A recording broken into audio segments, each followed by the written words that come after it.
घर दे विच दो औरतां कल्लियां सी ते कोई बंदा आउंदा मार के इन्हां नूं सिट जांदा। चलदे आ कहानी दे शुरू विच सेंट्रल फ्लोरिडा दे विच एक जगह है समटर काउंटी, खेतीबाड़ी जिहड़ा इलाका है, देहाती इलाका। इत्थे एक घर दे विच बहुत वधिया परिवार रहिंदा सी। बजुर्ग माता, उहदियां कुड़ियां, पोते पोतियां सारे जाने सी। ते 15 मार्च 2000 नूं घर दे विच बजुर्ग औरत मार्गरीटा ते उहदी कुड़ी एस्परेंजा होबेल कल्लियां सी। ते एक बंदा आउंदा बाहरों घर दे पिछले पासों उन्हां नूं गोलियां मारदा, पहलां फिर अंदर जाके गलियां ते चाकू मारदा दोवां दे ते मार के सिट जांदा। उस वेले एक इहदा पोता 1 साल दा लिविंग रूम दे विच पिया सी, ओह बच जांदा। एक इहदी पोती सी 3 सालां दी पेज, ओह उत्थे टेबल दे थल्ले लुकी हुई सी ते ओह भी बच गई। ते उहने इह कातल नूं जांदे नूं भजदे नूं देख लिया सी। ਉਹਦੀ ਬਾਹਰ ਗੱਡੀ ਖੜੀ, ਗੱਡੀ ਦੇ ਵਿੱਚ ਵੜ ਕੇ ਜਾਂਦਾ, ਉਹਨੇ ਦੇਖ ਲਿਆ ਸੀ। ਚਲੋ ਜੀ, ਉੱਥੇ ਲੋਕਾਂ ਦੇ ਵਿੱਚ ਖਬਰ ਫੈਲ ਜਾਂਦੀ, ਰੌਲਾ ਪੈ ਜਾਂਦਾ ਤੇ ਪੁਲਿਸ ਨੂੰ ਕਾਲ ਕੀਤੀ ਜਾਂਦੀ ਆ। ਪੁਲਿਸ ਆ ਕੇ ਕਹਿੰਦੀ ਆ ਬਾਰੀ ਦੇ ਵਿੱਚ ਦੀ ਗੋਲੀਆਂ ਮਾਰੀਆਂ ਸੀ, ਨਿਸ਼ਾਨ ਸੀ ਜਾਲੀ ਵਾਲੀ ਬਾਰੀ ਦੇ ਵਿੱਚ ਦੀ। ਘਰੇ ਆ ਕੇ ਕਹਿੰਦੇ ਆ ਤੇ ਅੰਦਰ ਸਾਰਾ ਸਮਾਨ ਉਵੇਂ ਹੀ ਪਿਆ ਸੀ, ਕੋਈ ਲੁੱਟਾ ਕੋਈ ਨਹੀਂ ਹੋਈ ਸੀ, ਕੋਈ ਇਹਨਾਂ ਨਾਲ ਬਲਾਤਕਾਰੀ ਦਾ ਨਹੀਂ ਕੰਮ ਹੋਇਆ ਸੀ। ਫਰਿੱਜ ਦੇ ਵਿੱਚ ਵੀ ਉੱਥੇ ਗੋਲੀ ਵੱਜੀ ਵੀ ਸੀ ਤੇ ਕਾਤਲ ਨੂੰ ਕਿਸੇ ਨੇ ਨਹੀਂ ਦੇਖਿਆ ਸੀ। ਤੇ ਇੱਕ ਜਿਹੜੀ 3 ਸਾਲਾਂ ਦੀ ਇਹਦੀ ਪੋਤੀ ਸੀ ਪੇਜ, ਉਹਨੇ ਦੇਖਿਆ ਸੀ ਇਹਨੂੰ ਭਜਦੇ ਨੂੰ। ਤੇ ਉਹ ਪੁਲਿਸ ਨੂੰ ਦੱਸਦੀ ਆ ਵੀ ਕੋਈ ਕਾਲੇ ਰੰਗ ਦਾ ਬੰਦਾ ਸੀ, ਬਲੈਕਮੈਨ। ਤੇ ਉਹ ਬਾਹਰ ਉਹਦੀ ਘਰ ਦੀ ਹਰੀ ਗੱਡੀ ਖੜੀ ਸੀ ਤੇ ਗੱਡੀ ਦੇ ਵਿੱਚ ਵੜ ਕੇ ਭੱਜ ਗਿਆ। ਉਹ ਇੰਨਾ ਹੀ ਦੱਸਦੀ ਆ। ਉਹ ਨਿੱਕੀ ਸੀ, 3 ਸਾਲਾਂ ਦੀ ਸੀ ਉਸ ਟਾਈਮ। ਪੁਲਿਸ ਨੂੰ ਉੱਥੇ ਘਰ ਦੇ ਦਰਵਾਜ਼ੇ ਦੇ ਕੋਲ ਇੱਕ 9mm ਦਾ ਖਾਲੀ ਗੋਲ ਮਿਲਦਾ। ਇਸ ਤੋਂ ਇਲਾਵਾ ਹੋਰ ਕੋਈ ਸੁਰਾਗ ਨਹੀਂ ਮਿਲਦਾ ਕਾਤਲ ਦਾ। ਪੁਲਿਸ ਨੇ ਇਹਨਾਂ ਦੋਨਾਂ ਔਰਤਾਂ ਬਾਰੇ ਜਗ੍ਹਾ ਜਗ੍ਹਾ ਪੋਸਟਰ ਵੀ ਲਾਏ। ਤੇ ਇਹਦੀ ਜਿਹੜੀ ਪੋਤੀ ਸੀ 3 ਸਾਲਾਂ ਦੀ, ਆਹ ਕੁੜੀ ਪੇਜ, ਉਦੋਂ ਇਹ 3 ਸਾਲਾਂ ਦੀ ਸੀ। ਜਿਵੇਂ ਇਹਨੇ ਦੱਸਿਆ ਸੀ ਵੀ ਮੈਂ ਇੱਕ ਕਾਲੇ ਰੰਗ ਦੇ ਬੰਦੇ ਨੂੰ ਉੱਥੋਂ ਭੱਜਦੇ ਨੂੰ ਦੇਖਿਆ ਘਰੋਂ, ਤੇ ਉਹਦੇ ਕੋਲੇ ਹਰੀ ਗੱਡੀ ਸੀ। ਇਵੇਂ ਹੀ ਇੱਥੇ ਇੱਕ ਨੇੜੇ ਇਹਨਾਂ ਦੇ ਇਲਾਕੇ ਦੇ ਵਿੱਚ ਇੱਕ ਬੰਦਾ ਸੀ ਪਾਰਨਲ ਵਿਲੀਅਮਸ। ਇਹ ਵੀ ਮਾੜੇ ਮੋਟੇ ਪੁੱਠੇ ਸਿੱਧੇ ਕੰਮ ਕਰਦਾ ਸੀ। 1-2 ਵਾਰੀ ਆਇਆ ਜੇਲ੍ਹ 'ਚ ਵੀ, ਛੁੱਟਿਆ ਉੱਥੋਂ ਜੇਲ੍ਹ 'ਚੋਂ। ਤੇ ਪੁਲਿਸ ਇਹ 'ਤੇ ਜਦੋਂ ਸ਼ੱਕ ਹੁੰਦਾ ਪੁਲਿਸ ਨੂੰ, ਤੇ ਜਾਂਦੇ ਇਹਦੇ ਘਰੇ। ਇਹਦੇ ਘਰ ਦੇ ਬਾਹਰ ਇੱਕ ਹਰੇ ਰੰਗ ਦੀ ਗੱਡੀ ਵੀ ਖੜੀ ਸੀ। ਤੇ ਇਹ ਦੇਖ ਕੇ ਪੁਲਿਸ ਨੂੰ ਭੱਜ ਲੈਂਦਾ, ਪਰ ਪੁਲਿਸ ਕਿੱਥੇ ਨਿਕਲ ਦਿੰਦੀ ਆ, ਅਗਲਿਆਂ ਨੇ ਚੱਕ ਲਿਆ। ਫਿਰ ਜਦੋਂ ਇਹ ਤੋਂ ਪੁੱਛ-ਗਿੱਛ ਕੀਤੀ ਤੇ ਕੀ ਗੱਲ ਵੀ ਕਿਉਂ ਭੱਜ ਲਿਆ ਸੀ, ਹੁਣ ਮਾੜੇ ਮੋਟੇ ਇਹਦੇ ਕੋਲੇ ਹੁੰਦਾ ਸੀ ਡਰੱਗਸ ਵਗੈਰਾ ਕੁਛ ਹੋਰ, ਇਹਦਾ ਤਾਂ ਭੱਜ ਲਿਆ। ਪਰ ਇਹਦੇ ਕੋਲ ਉੱਥੇ ਕਾਤਲ ਦੇ ਜਾਂ ਇਹਨੂੰ ਮਾਰਨ ਦੇ ਔਰਤਾਂ ਨੂੰ ਕੋਈ ਸਬੂਤ ਨਹੀਂ ਲੱਭਦੇ। ਤੇ ਇਹਦੇ ਜਿਹੜੇ ਨੇੜੇ ਸੀ ਕਰੀਬੀ, ਇਹਦੀ ਗਰਲਫਰੈਂਡ ਜਾਂ ਯਾਰ ਦੋਸਤ, ਉਹਨਾਂ ਨੇ ਵੀ ਸਬੂਤ ਦਿੱਤਾ ਵੀ ਇਹ ਉੱਥੇ ਹੈ ਨਹੀਂ ਸੀ। ਤੇ ਪੁਲਿਸ ਨੇ ਇਹਨੂੰ ਪੁੱਛ-ਗਿੱਛ ਕਰਕੇ ਛੱਡਤਾ, ਇਹਨੂੰ ਕਰਤਾ ਕਲੀਅਰ। ਕੇਸ ਚੱਲਦੇ ਨੂੰ 4 ਸਾਲ ਲੰਘੇ, ਪਰ ਕਾਤਲ ਦਾ ਕੋਈ ਪਤਾ ਨਹੀਂ ਲੱਗਿਆ। 2004 ਦੇ ਵਿੱਚ ਇਹ ਕੁੜੀ ਸੀ ਜਿਹੜੀ ਪੇਜ, ਇਹ ਹੋ ਗਈ 7-8 ਸਾਲਾਂ ਦੀ। ਉਦੋਂ ਇਹਨੂੰ 2004 ਦੇ ਵਿੱਚ ਪੁਲਿਸ ਨੇ ਹਿਪਨੋਟਾਈਜ਼ ਕਰਕੇ ਦੇਖਿਆ। ਹਿਪਨੋਟਾਈਜ਼ ਕਰਦੇ ਇਹਨੂੰ ਪਤਾ ਲੱਗਿਆ ਵੀ ਇਹਨੇ ਉਹ ਕਾਲਾ ਬੰਦਾ ਨਹੀਂ ਸੀ ਦੇਖਿਆ, ਇਹਨੇ ਟੇਬਲ ਦੇ ਥੱਲਿਓਂ ਉਹਦੇ ਕਾਲੇ ਕੱਪੜੇ ਪਾਏ ਦੇਖੇ ਸੀ, ਉਹ ਕਾਲੀ ਪੈਂਟ ਸੀ ਉਹਦੀ। ਇਹ ਬੰਦਾ ਨਹੀਂ ਸੀ ਪਤਾ ਵੀ ਕਾਲਾ ਸੀ ਜਾਂ ਗੋਰਾ ਸੀ, ਇਹਨੇ ਚਿਹਰਾ ਨਹੀਂ ਸੀ ਦੇਖਿਆ। ਪਰ ਇਹਨੇ ਗੱਡੀ ਜ਼ਰੂਰ ਉਹਦੀ ਹਰੇ ਰੰਗ ਦੀ ਦੇਖੀ ਸੀ ਭਜਦੇ ਦੀ, ਵੀ ਜਦੋਂ ਇਹਨੇ ਉਹਨੂੰ ਖਿੜਕੀ ਦੇ ਵੱਜਦੀ ਦੇਖਿਆ ਸੀ। ਤੇ ਕੇਸ ਇਹ ਫਿਰ ਉੱਥੇ ਦਾ ਉੱਥੇ ਹੀ ਆ ਗਿਆ ਜਿੱਥੋਂ ਸ਼ੁਰੂ ਹੋਇਆ ਸੀ। ਕੇਸ ਚੱਲਦੇ ਨੂੰ ਇੱਦਾਂ ਹੀ 2 ਸਾਲ ਹੋਰ ਲੰਘੇ। 2006 ਦੇ ਵਿੱਚ ਪੁਲਿਸ ਨੂੰ ਇੱਕ ਫੋਨ ਆਉਂਦਾ ਇੱਥੋਂ 2400 ਕਿਲੋਮੀਟਰ ਦੂਰ ਚਿੱਪੇਵਾ ਸ਼ਹਿਰ ਦੇ ਵਿੱਚੋਂ। ਉਹਨਾਂ ਕੋਲੇ ਇਸ ਕੇਸ ਬਾਰੇ ਕਾਫੀ ਜਾਣਕਾਰੀ ਹੁੰਦੀ ਹੈ ਤੇ ਉਹ ਪੁਲਿਸ ਨੂੰ ਦੱਸਦੇ ਆ ਵੀ ਉਸ ਪਿਸਟਲ ਬਾਰੇ, ਉਸ ਗੋਲੀ ਦੇ ਖੋਲ ਬਾਰੇ ਤੇ ਚਾਕੂ ਬਾਰੇ ਜਿਹੜਾ ਉਹਨੇ ਮਾਰਿਆ ਸੀ। ਹੁਣ ਇਸ ਕਹਾਣੀ ਨੂੰ ਆਪਾਂ ਇੱਥੇ ਹੀ ਰੋਕਦੇ ਹਾਂ। ਇਹ ਕਹਾਣੀ ਸਮਝਣ ਲਈ ਇੱਕ ਇਹਦੇ ਵਿੱਚ ਹੋਰ ਕਹਾਣੀ ਚੱਲਣੀ ਆ। ਤੁਸੀਂ ਇੰਨਾ ਕੁ ਯਾਦ ਰੱਖਣਾ ਵੀ ਜਿੱਥੇ ਇੱਥੇ ਪੁਲਿਸ ਨੂੰ ਫੋਨ ਆਉਂਦਾ ਹੈ। ਇਹ ਜਿਹੜਾ ਕਤਲ ਹੋਇਆ ਸੀ ਮਾਰਗਰੀਟਾ ਤੇ ਇਹਦੀ ਕੁੜੀ ਹੋਬਵੈਲ ਦਾ, ਇਹ ਹੋਇਆ ਸੀ 15 ਮਾਰਚ 2000 ਨੂੰ। ਇਹਨਾਂ ਦੇ ਕਤਲ ਹੋਣ ਤੋਂ 2 ਦਿਨ ਪਹਿਲਾਂ ਇੱਥੋਂ 2400 ਕਿਲੋਮੀਟਰ ਦੂਰ ਸ਼ਹਿਰ ਚਿੱਪੇਵਾ ਦੇ ਵਿੱਚ ਇੱਕ ਕਤਲ ਹੋਇਆ ਸੀ 13 ਮਾਰਚ 2000 ਨੂੰ। ਇੱਕ ਲੇਡੀ ਸੀ ਮੈਰੀ ਜੇਮਸ ਮਾਰਕਵਰਡ, ਇਹਨੂੰ ਇਹਦੇ ਘਰ ਦੇ ਗਰਾਜ ਦੇ ਵਿੱਚ ਹੀ ਕਿਸੇ ਨੇ ਗੋਲੀ ਮਾਰ ਕੇ ਮਾਰਤਾ ਸੀ ਤੇ ਇਹਦੇ ਚਾਕੂ ਵੀ ਮਾਰਿਆ ਵਾ ਸੀ। ਇਹਦੇ ਘਰ ਵਾਲਾ ਜਦੋਂ ਘਰੇ ਆ ਕੇ ਦੇਂਦਾ ਤੇ ਪੁਲਿਸ ਨੂੰ ਫੋਨ ਲਾ ਦਿੰਦਾ। ਪੁਲਿਸ ਆਉਂਦੀ ਆ, ਦੇਂਦੀ ਆ, ਬਾਹਰ ਇੱਕ ਗੱਡੀ ਖੜੀ ਸੀ ਗਰਾਜ ਦੇ ਵਿੱਚ ਇਹਦੇ ਕਾਲੇ ਰੰਗ ਦੀ, ਉਹਦੇ ਕੋਲ ਇੱਕ 9mm ਦਾ ਕਾਰਤੂਸ ਪਿਆ ਸੀ ਖਾਲੀ ਕੋਲ, ਤੇ ਇਹਦੇ ਚਾਕੂ ਮਾਰਿਆ ਵਾ ਸੀ, ਗੋਲੀ ਮਾਰੀ ਵੀ ਸੀ, ਤੇ ਇਹਨੂੰ ਇਹਦੇ ਹੀ ਕੰਬਲ ਦੇ ਵਿੱਚ ਲਪੇਟ ਕੇ ਰੱਖਿਆ ਪਿਆ ਸੀ।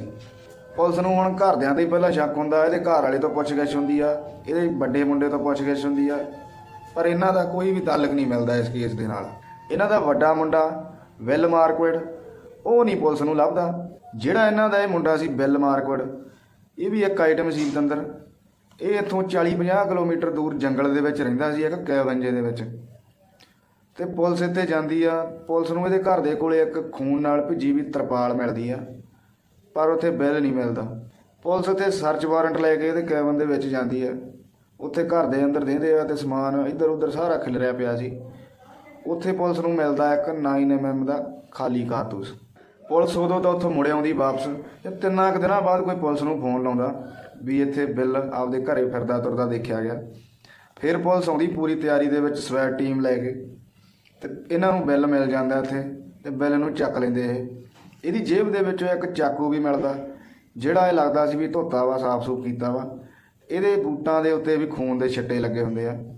ਇਹਦੀ ਜਿਹੜੀ ਕਾਰ ਸੀ ਹਰੇ ਰੰਗ ਦੀ ਥੰਡਰਬੋਲਟ, ਇਹਦੀ ਤਲਾਸ਼ੀ ਲਈ ਤੇ ਇਹਦੇ ਵਿੱਚੋਂ ਉਸੇ ਸ਼ਹਿਰ ਦੀਆਂ ਇਹ ਰਸੀਦਾਂ ਮਿਲਦੀਆਂ, 1-2 ਮੌਲ ਮੂਲ ਦੀਆਂ, ਜਿੱਥੇ ਉਹ 2 ਔਰਤਾਂ ਦਾ ਕਤਲ ਹੋਇਆ ਸੀ, ਮਾਰਗਰੀਟਾ ਤੇ ਉਹਦੀ ਕੁੜੀ ਵਿਲ ਹੋਪ ਦਾ।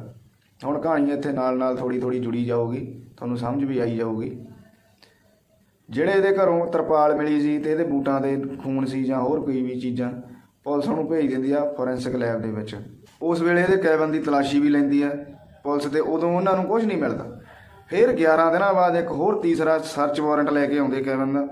ਉਦੋਂ ਚੰਗੀ ਤਰ੍ਹਾਂ ਸਮਾਨ ਸਮੂਨ ਇਹਦਾ ਇੱਧਰ ਉੱਧਰ ਕਰਕੇ ਦਿੰਦੇ, ਤੇ ਫਰਿੱਜ ਦੇ ਥੱਲੇ ਉਹਨਾਂ ਨੂੰ ਰਿਵਾਲਵਰ ਮਿਲ ਜਾਂਦਾ, ਉਹ ਜਿਹਦੇ ਨਾਲ ਇਹਨੇ ਕਤਲ ਕੀਤੇ ਸੀ। ਉਹਦੇ ਜਦੋਂ ਟੈਸਟ ਕੀਤੇ ਜਾਂਦੇ ਆ, ਤੇ ਜਿਹੜੀਆਂ ਇਹਦੀ ਮਾਂ ਦੇ ਗੋਲੀ ਵੱਜੀ ਵੀ ਸੀ ਉਹਦੇ ਨਾਲ ਇਹ ਮੈਚ ਹੋ ਜਾਂਦਾ। ਉਦੋਂ ਨੂੰ ਬਲੱਡ ਟੈਸਟ ਦੀ ਵੀ ਰਿਪੋਰਟ ਆ ਜਾਂਦੀ ਆ। ਜਿਹੜਾ ਤਰਪਾਲ ਦੇ ਉੱਤੇ ਖੂਨ ਸੀ ਉਹਦਾ ਕਿਸੇ ਜਾਨਵਰ ਦਾ ਹੀ ਸੀ, ਪਰ ਜਿਹੜਾ ਇਹਦੇ ਬੂਟਾਂ ਦੇ ਉੱਤੋਂ ਖੂਨ ਮਿਲਿਆ ਸੀ ਤੇ ਇਹਦੇ ਜਿਹੜਾ ਚਾਕੂ ਦੇ ਵਿੱਚੋਂ DNA ਮਿਲਿਆ ਸੀਗਾ, ਉਹ ਇਹਦੀ ਮਾਂ ਦਾ ਹੀ ਖੂਨ ਸੀ, ਤੇ DNA ਇਹਦੀ ਮਾਂ ਦਾ ਹੀ ਸੀ ਜਿਹੜਾ ਚਾਕੂ ਦੇ ਵਿੱਚੋਂ ਮਿਲਿਆ। ਇਸ ਤੋਂ ਇਲਾਵਾ ਚਾਕੂ ਦੇ ਵਿੱਚੋਂ 2 DNA ਹੋਰ ਮਿਲੇ, ਜਿਹੜੇ 2 ਔਰਤਾਂ ਦੇ ਸੀ ਤੇ ਆਪਸ ਵਿੱਚ ਜੁੜਵੇਂ ਸੀਗੇ, ਉਹ ਮਾਂ ਧੀ ਲੱਗਦੀਆਂ ਸੀ। ਹੁਣ ਪੁਲਿਸ ਕੋਲ ਇਹਦੇ ਖਿਲਾਫ ਸਾਰੇ ਸਬੂਤ ਸੀ, ਪਰ 6 ਸਾਲ ਇਹਦੇ ਉੱਤੇ ਕੋਈ ਕੇਸ ਨਹੀਂ ਚੱਲਿਆ। ਫਿਰ 2006 ਦੇ ਵਿੱਚ ਜਾ ਕੇ ਇਹਦੇ ਉੱਤੇ ਮੁਕੱਦਮਾ ਹੋਇਆ। ਮਈ 2006 ਦੇ ਵਿੱਚ ਇਹ ਕੇਸ ਜਦੋਂ ਕੋਰਟ ਦੇ ਵਿੱਚ ਚੱਲਿਆ, ਵਕੀਲਾਂ ਦੇ ਵਿੱਚ ਆਪਸ ਵਿੱਚ ਜਦਬਹਿਸ ਹੁੰਦੀ ਸੀ। ਜਿਹੜਾ ਜੇਮਸ ਮਾਰਕਵਿਡ ਦਾ ਵਕੀਲ ਸੀ, ਉਹਨੇ ਪਤੰਦਰ ਨੇ ਉਲਟੀ ਪਾਲਿਸੀ ਘੇਰ ਲਈ। ਕਹਿੰਦਾ ਨਾ ਤਾਂ ਪਹਿਲੀ ਵਾਰ ਜਦੋਂ ਤਲਾਸ਼ੀ ਲਈ ਉਦੋਂ ਗਨ ਮਿਲੀ, ਜਦੋਂ ਦੂਜੀ ਵਾਰ ਤਲਾਸ਼ੀ ਲਈ ਇਹਦੇ ਕੈਬਨ ਦੀ ਉਦੋਂ ਵੀ ਗਨ ਨਹੀਂ ਮਿਲੀ, ਤੇ ਜਦੋਂ ਤੀਜੀ ਵਾਰ ਤਲਾਸ਼ੀ ਲਈ ਉਦੋਂ ਪੁਲਿਸ ਨੂੰ ਉੱਥੇ ਗਨ ਮਿਲੀ, ਵੀ ਜਿਹਦੇ ਨਾਲ ਇਹ ਕਹਿੰਦੇ ਇਹਨੇ ਆਪਦੀ ਮਾਂ ਦਾ ਕਤਲ ਕੀਤਾ। ਉਹ ਕਹਿੰਦਾ ਹੋ ਸਕਦਾ ਪੁਲਿਸ ਨੇ ਉਹ ਗਨ ਆਪ ਹੀ ਰੱਖੀ ਹੋਵੇ ਵੀ ਇਹਦੇ ਖਿਲਾਫ। ਤੇ ਜਿਹੜਾ ਚਾਕੂ ਦੇ ਉੱਤੇ DNA ਮਿਲਿਆ 2 ਔਰਤਾਂ ਦਾ, ਹੋ ਸਕਦਾ ਉਹਦੇ ਵਿੱਚੋਂ ਹੀ ਦੋਵਾਂ ਚੋਂ ਕਿਸੇ ਇੱਕ ਨੇ ਇਹਦੀ ਮਾਂ ਮਾਰੀ ਹੋਵੇ। ਤੇ ਉਹਨੇ ਕੁਝ ਹੋਰ ਵੀ ਇਹੋ ਜਿਹੇ ਸਬੂਤ ਪੇਸ਼ ਕੀਤੇ ਕੋਰਟ ਸਾਹਮਣੇ, ਵੀ ਉਹ ਕਹਿੰਦਾ ਇਹ ਤਾਂ ਆਪਦੀ ਮਾਂ ਦੇ ਬਹੁਤ ਕਰੀਬ ਸੀ, ਇਹ ਕਤਲ ਇਹ ਕਰ ਹੀ ਨਹੀਂ ਸਕਦਾ। ਤੇ ਕੋਰਟ ਨੇ ਪਹਿਲੇ ਹਫ਼ਤੇ ਦੇ ਵਿੱਚ ਹੀ ਫੈਸਲਾ ਸੁਣਾਤਾ ਤੇ ਇਹਨੂੰ ਜੇਮਸ ਮਾਰਕਵਿਡ ਨੂੰ ਕਰਤਾ ਬਰੀ। ਜਿਹੜਾ ਇਹਨੂੰ ਸਜ਼ਾ ਦਿਵਾਉਣਾ ਚਾਹੁੰਦਾ ਸੀ ਵਕੀਲ, ਜਿਹੜਾ ਕੇਸ ਇਹ ਲੜਦਾ ਸੀ, ਉਹਦਾ ਇਹ ਪਹਿਲਾ ਹੀ ਕੇਸ ਸੀਗਾ, ਉਹ ਵਿਚਾਰਾ ਹਾਰ ਗਿਆ। ਜਿਹੜਾ ਇਹ ਵਕੀਲ ਕੇਸ ਹਾਰ ਗਿਆ, ਜੌਨ ਟਾਇਸਨ, ਇਹਨੂੰ ਪੱਕਾ ਯਕੀਨ ਸੀ ਵੀ ਇਹ ਕਤਲ ਬਿਲ ਮਾਰਕਵਿਡ ਨੇ ਕੀਤਾ ਹੈ, ਤੇ ਇਹਦੇ ਸਿਰ ਤੇ ਭੂਤ ਸਵਾਰ ਹੋ ਜਾਂਦਾ, ਤੇ ਇਹ ਦਿਨ ਰਾਤ ਇਸੇ ਬਾਰੇ ਸੋਚਦਾ ਰਹਿੰਦਾ, ਸਰਚਾਂ ਮਾਰਦਾ। ਇਹਨੂੰ ਇੱਕ ਨਿਊਜ਼ ਲੱਭ ਜਾਂਦੀ ਆ 2 ਲੇਡੀ ਦੇ ਕਤਲ ਦੀ, ਜਿਹੜਾ ਉਹੀ ਸੀ ਮਾਰਗਰੀਟਾ ਤੇ ਉਹਦੀ ਕੁੜੀ ਵਿਲ ਹੋਪ ਦਾ। ਇਹ ਜਦੋਂ ਨਿਊਜ਼ ਪੜ੍ਹ ਕੇ ਇਹ ਫੋਨ ਲਾਉਂਦਾ ਹੈ ਇੱਥੋਂ 2400 ਕਿਲੋਮੀਟਰ ਦੂਰ ਸਮਟਰ ਕਾਉਂਟੀ ਦੇ ਪੁਲਿਸ ਥਾਣੇ ਦੇ ਵਿੱਚ। ਹੁਣ ਜਿਹੜੀ ਆਪਾਂ ਪਹਿਲਾਂ ਕਹਾਣੀ ਰੋਕੀ ਸੀ ਫੋਨ ਕਾਲ ਦੇ ਉੱਤੇ, ਉਹ ਇਸੇ ਵਕੀਲ ਨੇ ਫੋਨ ਲਾਇਆ ਸੀਗਾ ਉਦੋਂ ਸਮਟਰ ਕਾਉਂਟੀ ਪੁਲਿਸ ਥਾਣੇ ਦੇ ਵਿੱਚ। ਹੁਣ ਕਹਾਣੀ ਇੱਥੋਂ ਅੱਗੇ ਚੱਲੂਗੀ। ਇਹਨਾਂ ਦੀ ਆਪਸ ਵਿੱਚ ਗੱਲਬਾਤ ਹੁੰਦੀ ਆ, ਉਹ ਇੱਕ ਦੂਜੇ ਨੂੰ ਪੁੱਛਦੇ ਆ ਵੀ ਐਂ ਕਰਕੇ ਸਾਨੂੰ ਚਾਕੂ ਦੇ ਉੱਤੇ 2 ਲੇਡੀ ਦਾ ਖੂਨ ਮਿਲਿਆ ਹੈ। ਦੋਵੇਂ ਸ਼ਹਿਰਾਂ ਦੀ ਪੁਲਿਸ ਅਲਰਟ ਹੋ ਜਾਂਦੀ ਆ, ਤੇ 24 ਘੰਟਿਆਂ ਦੇ ਵਿੱਚ ਵਿੱਚ ਪਤਾ ਕਰਵਾਇਆ ਜਾਂਦਾ ਵੀ ਇਹਦੇ ਜਿਹੜੇ ਚਾਕੂ ਉੱਤੇ DNA ਮਿਲਿਆ ਇਹ ਉਹਨਾਂ 2 ਔਰਤਾਂ ਦਾ ਹੀ ਸੀ, ਮਾਰਗਰੀਟਾ ਤੇ ਉਹਦੀ ਕੁੜੀ ਹੋਪਵੈਲ ਦਾ। ਹੁਣ ਦਸੰਬਰ 2006 ਦੇ ਵਿੱਚ ਬਿਲ ਮਾਰਕਵਿਡ ਤੇ ਇਹਨਾਂ ਦੋਵਾਂ ਔਰਤਾਂ ਦੇ ਕਤਲ ਦਾ ਕੇਸ ਚੱਲ ਪੈਂਦਾ ਫਲੋਰੀਡਾ ਸ਼ਹਿਰ ਦੇ ਵਿੱਚ। 5 ਸਾਲਾਂ ਬਾਅਦ 12 ਅਕਤੂਬਰ 2011 ਨੂੰ ਕੇਸ ਦੀ ਸੁਣਵਾਈ ਸ਼ੁਰੂ ਹੋਈ। ਬਿਲ ਮਾਰਕਵਿਡ ਨੇ ਕੋਈ ਵਕੀਲ ਨਹੀਂ ਕਰਿਆ, ਇਹਨੇ ਕੇਸ ਆਪ ਲੜਿਆ, ਤੇ ਸਾਰੇ ਐਵੀਡੈਂਸ ਸਾਰੇ ਸਟਰੋਂਗ ਸੀ ਤੇ ਇਹਦੇ ਖਿਲਾਫ ਸੀ। 9 ਦਿਨਾਂ ਦੇ ਵਿੱਚ ਹੀ ਕੋਰਟ ਨੇ ਫੈਸਲਾ ਸੁਣਾਇਆ ਇਹਦੇ ਖਿਲਾਫ, ਤੇ ਇਹਨੇ ਆਪੇ ਹੀ ਮੌਤ ਦੀ ਸਜ਼ਾ ਮੰਗ ਲਈ, ਪਰ ਇਹਨੇ ਕੋਈ ਵੀ ਗੁਨਾਹ ਮੰਨਿਆ ਨਹੀਂ ਵੀ ਮੈਂ ਕਤਲ ਕੀਤੇ ਆ, ਪਰ ਸਾਰੇ ਪ੍ਰੂਫ ਇਹਦੇ ਖਿਲਾਫ ਹੀ ਸੀ। ਇਹ ਬੰਦਾ ਅੱਜ ਵੀ ਬੈਠਾ ਜੇਲ੍ਹ ਦੇ ਵਿੱਚ ਮੌਤ ਦੀ ਉਡੀਕ ਕਰੀ ਜਾਂਦਾ। ਤੁਹਾਨੂੰ ਇਹ ਕਹਾਣੀ ਕਿਵੇਂ ਲੱਗੀ ਕਮੈਂਟ ਕਰਕੇ ਦੱਸਿਓ ਜ਼ਰੂਰ। ਜੇ ਚੰਗੀ ਲੱਗੀ ਤਾਂ ਸ਼ੇਅਰ ਵੀ ਕਰਿਓ। ਮਿਲਦੇ ਹਾਂ ਕਿਸੇ ਹੋਰ ਕਹਾਣੀ ਦੇ ਵਿੱਚ। ਆਪਣਾ ਤੇ ਆਪਣਿਆਂ ਦਾ ਖਿਆਲ ਰੱਖਿਓ। ਧੰਨਵਾਦ ਜੀ।